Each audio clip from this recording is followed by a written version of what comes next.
Hello there, my name is Berry, or just Eri if you wish to call me that. This is the first vlog video that I've ever done in my life, and I have to say I'm pretty nervous. But then again, this is something I wanted to do for some time, and if people want to watch it and see what it's all about, by all means do so. The reason why I'm starting a vlog is because I'm an aspiring writer, and it's something I've wanted to do since I was a child.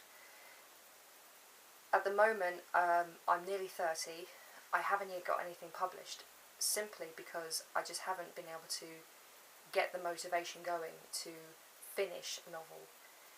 Because it is like running on a treadmill, and you're putting all that effort in, but you don't really seem to be getting anywhere. Sometimes, if you could picture yourself in a simulation, it's like exactly the same path, the same foggy horizon, and you very rarely see a turn in the road or something that will motivate you further. Often you're alone, and the only thing you've got to keep you going is a long-term dream. But I mean, I found myself struggling with writer's block for a long time with one particular novel that I've got going at the moment. And just over a year ago, I found that I didn't know whether I could continue doing it. I really wanted to, the want was there.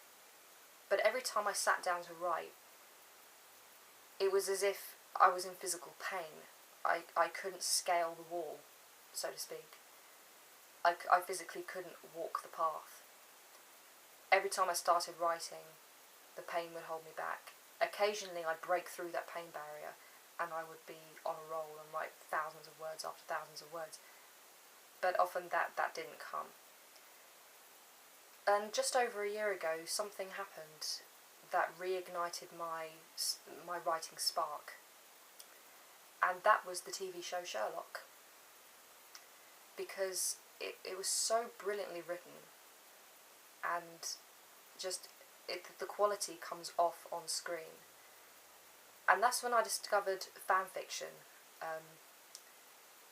which, to be honest, really saved my writing life, if you wish to call it that. But if I go back a little bit further, is that I first heard of Sherlock Holmes when I was very, very small.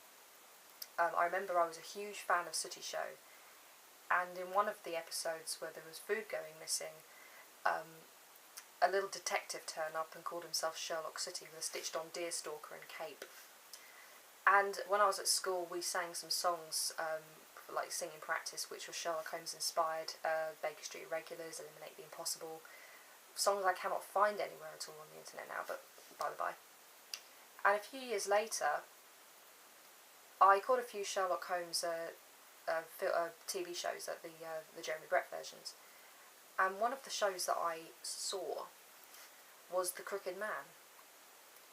And you know what, the story of this bloke, what this poor bloke went through, got me here. Really touched me. And when he's telling the story to Sherlock and Watson, I expected those two to have the same sort of reaction. But Holmes' reaction was very much a case of, okay. And that was it. No emotion, nothing, just cold indifference. And I'm thinking, how the hell can you be like that? How on earth can you be so cold and unfeeling towards this poor man's plight? You know, and thank God Dr. Watson was there, because you could definitely see that even though the bloke doesn't wear his heart on his sleeve, that he was touched by the story. And I asked my mum, is that how he was in the books? And she said, yeah. And I thought, okay, I so don't like that guy. I don't care if he's a genius, I don't care if he's the best detective ever. I do not like him. I don't want to know Sherlock Holmes, I don't want to read anymore, I don't want to see anymore. And that was it. Until about 14 months ago, my partner was raving to me about this show called Sherlock, which had just finished its second season. And we went to Asda after work, and she got a box set, and she just came up and went like that in my face with it. And I was like, oh, for God's sake. And she's like, well, it's written by the same people who write Doctor Who, you know, we've got to watch it. Oh, for God's sake, you know, not that again. And And I said, fine, you stick it on, I'll play The Sims. And she said to me, no, watch it with me, you never do that, you always go off and play something. Oh, fine. So, I watched it with her, and there are a few points in A Study in Pink that really got me. And first things first was actually just the man himself, Benedict Cumberbatch. I'm just fascinated with him. Everything about him just locks me into the show. His voice, his body language and demeanour, particularly the scene where he whips the corpse. I mean, that was just there to sort of shock you into going, oh my god, you know, really not expecting that. And when he gives that long-winded deduction, I know you're an army doctor and you've recently been invalided home from Afghanistan. When he goes on that long deduction and the camera pans out of him into him and then out from John Watson, and you see Martin's face, it's just a picture of intrigue and shock and admiration. That's when I sat up and paid attention, and I thought, this is a bloody good show. And when we watched all 6 episodes, which took us 2 days, I found myself just completely spellbound by the writing quality. And I had seen Doctor Who episodes before, but I wasn't really into it. I'm not really a sci-fi fan. I do like mystery, I do like intrigue, and I absolutely love the whole friendship between these two men. It's amazing. And that's how I started getting into fanfiction, because there were a lot of people who'd written on the internet about what they thought had happened at the end of Reichenbach Fall. And there was a lot of fanfiction about, you know, how they thought Sherlock would resurface. Some people probably didn't even think that's how it would happen, but they made up their own stories anyway. I then went from reading that to reading like text message ones, and really funny ones, sometimes very serious ones, sick fix, real guilty pleasure of mine, and then I started reading John Locke Slash, and I absolutely love John Locke Slash. I mean, I'm a gay woman, but I love reading gay Slash. I think it's adorable. It's just really is. When it's well written, it doesn't matter what the subject matter is, in my opinion. If it's well written, I will read it. And I thought to myself, you know, maybe I should have a go at that. You know, I quite like the idea of putting all my thoughts that were going on in my head onto paper. I had these little daydreams that I often do if I ever get fond of a TV show or something. I imagine myself as a character in the show, and I imagine myself living in 221C. So I wrote a fanfiction based on that. I created a character of my own.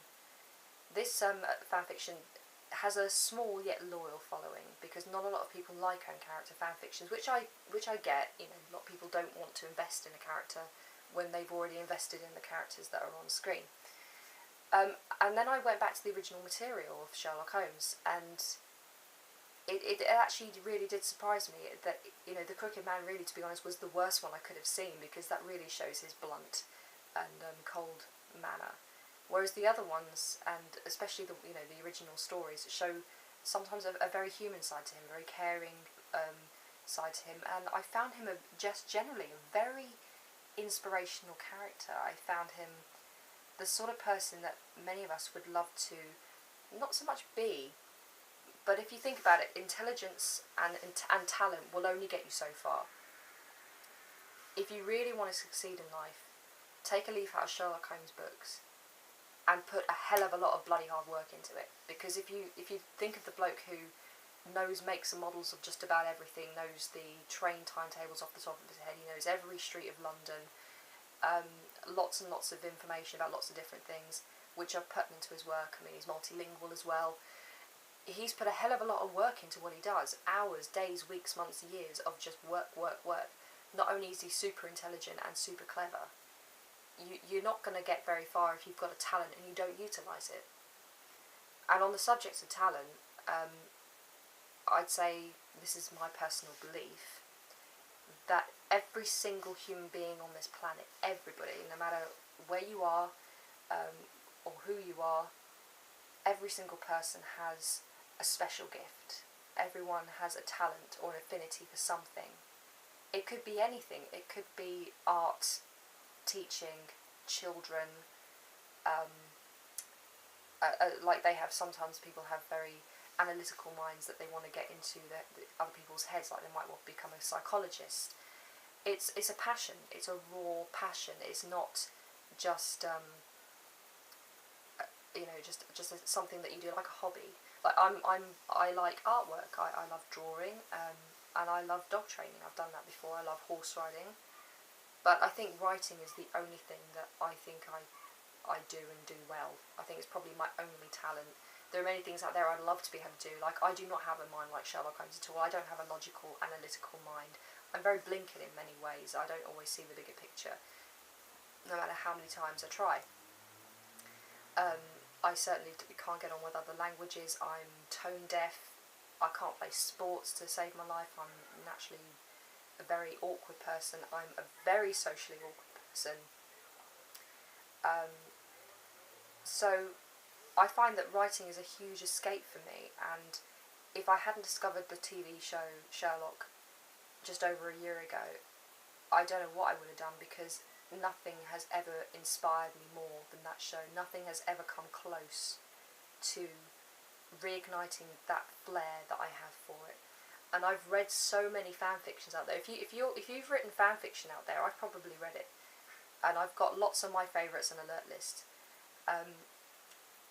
It's the range of talent out there is incredible. I mean, some of the writers are just amazing. I learnt so much from them. There were rules of grammar, and there were, different words and different phrases and ways of saying things, and euphemisms, metaphors, similes, everything that I used to take for granted, or I never used to use, or I never thought were really relevant. And then I became a proofreader myself on the site. Along the way, I actually got my own proofreader, who's out there. Her name is Holson. Hello, Holson. She's a fantastic proofreader. She's always up for a laugh, and very informative, very intelligent, and I'm very glad to have met her. And also another hello to my American pen friend Anna, who helped me get the courage up to upload my first fanfic, because I started writing it in March last year, and I didn't upload it for 3 months, and I'm really glad I did. Now I have 5 fanfictions, 3 which are currently in progress currently. There are some links below. There's my Twitter and my Tumblr blog links below if you want to have a look at those. I'm sorry if I've bored you. I'm sorry if I've annoyed you. This is just me. This is just who I am, and this is what I feel passionate about. And I will be vlogging a lot more about any kind of problem I have, or any surge of inspiration I receive from I don't know, this vortex that just goes around my head all the time when it comes to writing. Everything's ready to be turned into a story, really. I've got 13 chapters of my novel with a friend of mine who's going to help me self-publish it, and hopefully when they've had a look at it, we'll see where we are with that. But I'm hoping by the time I'm 35, which will be in just over 5 years' time, that I will have at least 4 novels published, and I also have ideas for my own TV shows. So I really do hope that you like this, that you like this vlog, and you're going to continue and stick with it. There's going to be quite a few more, but they're not going to be like regular every week, just as and when I feel like it. So I'm going to say bye bye.